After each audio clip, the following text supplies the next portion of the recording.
Assalamualaikum dear and gorgeous student. Today we will start second unit which is sound. Sound disturbance और vibration से create होती है, waves की disturbance से. अब हम सेकंड चैप्टर स्टार्ट करते हैं. Unit 11 sound. 9th क्लास में आपने 9 यूनिट पढ़े होंगे.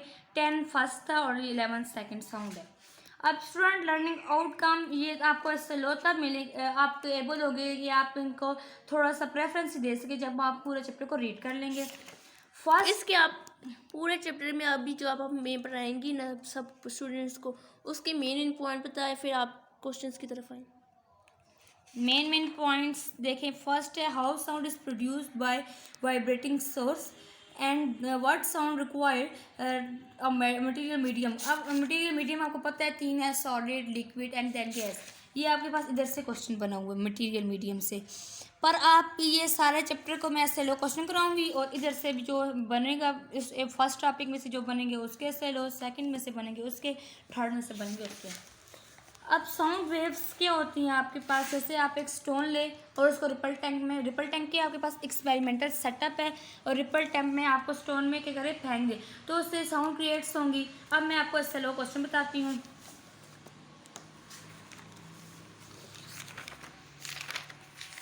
सेकेंड यूनिट के ये मैंने आपके लिए असाइनमेंट एक प्रिपेयर किया सेलो क्वेश्चन की. What are sound waves. आप चैप्टर ही साउंड का पढ़ रहे हैं, आपके पास फर्स्ट टॉपिक ही है साउंड वेव्स, तो आपको इसकी इन्फो तो होनी चाहिए. साउंड वेव्स क्या है. Sound waves are longitudinal waves. Longitudinal waves आपके पास क्या होती है, that require material medium from their propagation. Longitudinal waves की जो एग्जांपल है और टाइप्स है वो बताएं.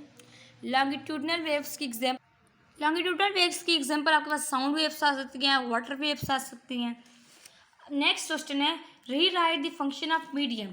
यानी कि हमने बोला कि साउंड वेव्स लॉन्गिट्यूडनल वेव्स हैं और इन साउंड वेव्स आपके पास लॉन्गिट्यूडनल वेव्स हैं और उनका मटेरियल मीडियम चाहिए होता है जैसे कि solid, liquid and then gas. तो अब साउंड लॉन्गिट्यूडनल वेव्स की आपकी एग्जांपल भी पढ़ी क्या है, साउंड वेव्स और वाटर वेव्स है. तो अब इनको मीडियम चाहिए था ना, सॉलिड, लिक्विड, गैस. आप बोलते हैं फंक्शन मीडियम्स का फंक्शन क्या है. The function of medium particle और मीडियम, जो मीडियम के जो पार्टिकल्स होते हैं एज द रात मस्ट बी प्रेजेंट होते हैं फॉर द क्रिएशन मतलब कि उस तख्लीक के लिए, ऑफ डिस्टर्बेंस के लिए, and sound wave to move from place to place, कि जो साउंड वेव वो प्लेस से प्लेस मूव करे. हमने बोला ये है कि साउंड वेव डिस्टर्बेंस और वाइब्रेशन से क्रिएट्स होती हैं, ठीक है. तो कहते हैं कि जो पार्टिकल्स है मीडियम के वो प्रेजेंट होते हैं किसके लिए, क्रिएशन के लिए, डिस्टर्बेंस की क्रिएशन के लिए, और साउंड वेव के वो मूव करे प्लेस से, जैसे कंप्रेक्शन, रेयर फंक्शन देखें ये ऐसे कि साउंड वेव प्लेस से प्लेस मूव कर रही है. सेकंड क्वेश्चन थर्ड है what is the tuning fork. Question है हमारे पास what is tuning fork. Tuning fork क्या है, एक्सप्लेन इट स्ट्रक्चर, उसका स्ट्रक्चर क्या है. ट्यूनिंग फॉर्क हम देखें, it is a common device. ये एक कॉमन डिवाइस है यूज बाय म्यूजिशियन यूज़ करते हैं गाना गाते वक्त. अब नेक्स्ट का देख लेते हैं.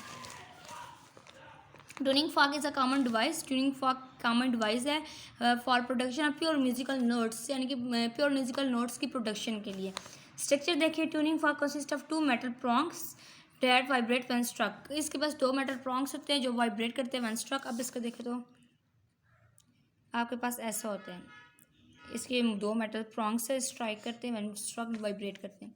और ये आपके पास कंप्रेशन, रिफ्लेक्शन के पार्टिकल्स होते हैं. अब इनको साइनोसाइडल वेव्स आप लोगों ने पढ़ा होगा, ये कंप्रेशन के पार्टिकल्स हैं और ये रिफ्लेक्शन के पार्टिकल्स, ये कंप्रेशन के और ये रिफ्लेक्शन के हैं. अब state of formation of high molecular density and pressure, उनकी फॉर्मेशन करें. व्हेन ट्यूनिंग फॉर्क ऑफ टाइन स्विंग, जब ट्यूनिंग फॉर्क हम पढ़ चुके हैं उसका जो टाइन स्विंग करते हैं, right molecule in an element, जो एलिमेंट में राइट मॉलिक्यूल्स होते हैं ऑफ एयर की, are force closer together than normal, कि वो एक दूसरे के साथ फोर्स हो जाती है. जब उनमें इंटर मॉलिक्यूल फोर्स ज़्यादा होती है, एक दूसरे क्लोज हो जाते हैं. Such reason of high molecular density. अब डेंसिटी आपके पास क्या है, MV, mass per volume, and high region is formed which is compression. When time swings in left, why density reduce. जब टाइम स्विंग राइट करते हैं तो डेंसिटी इंक्रीज होती है. क्यों होती है ये आप पढ़ चुके हैं. हम देखें तो ये बोल रहे हैं जब time swings left why density is reduce, कि जब टाइम स्विंग्स लेफ्ट करते हैं डेंसिटी क्यों रिड्यूस होती है. When time swings to left, जब टाइम लेफ्ट की तरफ स्विंग करता है, मूव करता है, molecule element of air to the right of, molecule जो एयर के एलिमेंट्स में होते हैं, to the right of spread apart, के स्प्रेड हो जाते हैं, जैसे कि पहले में राइट में था वो क्लोज हो गए थे। Density and pressure in this region, कि डेंसिटी और प्रेशर जो इस रीजन में है लोअर है than normal, such a region of reduce density is called reflection. अब आपके पास इससे एक और क्वेश्चन एराइज हो रहा है, वो क्या है? अब आपके पास है वो है differentiate between compression and rarefaction. Okay, and thanks students, best of luck, have a nice day.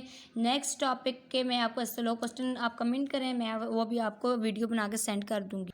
ये टॉपिक 11.1 के स्लो क्वेश्चन थे। आगे मैं नेक्स्ट आपको 11.1 का ये पार्ट है, ये मैं आपको दूंगी, इसके स्लो क्वेश्चन, इसके स्लो और इसके, और ये साउंड वेव की प्रोपगेशन है, इस पे अलग क्वेश्चन बन सकती है, दूसरी एक्टिविटी पे अलग बन सकते हैं। ये मैकेनिज्म ऑफ हियरिंग है, ये फिजिक्स ऑफ हियरिंग है। Okay, then thanks again.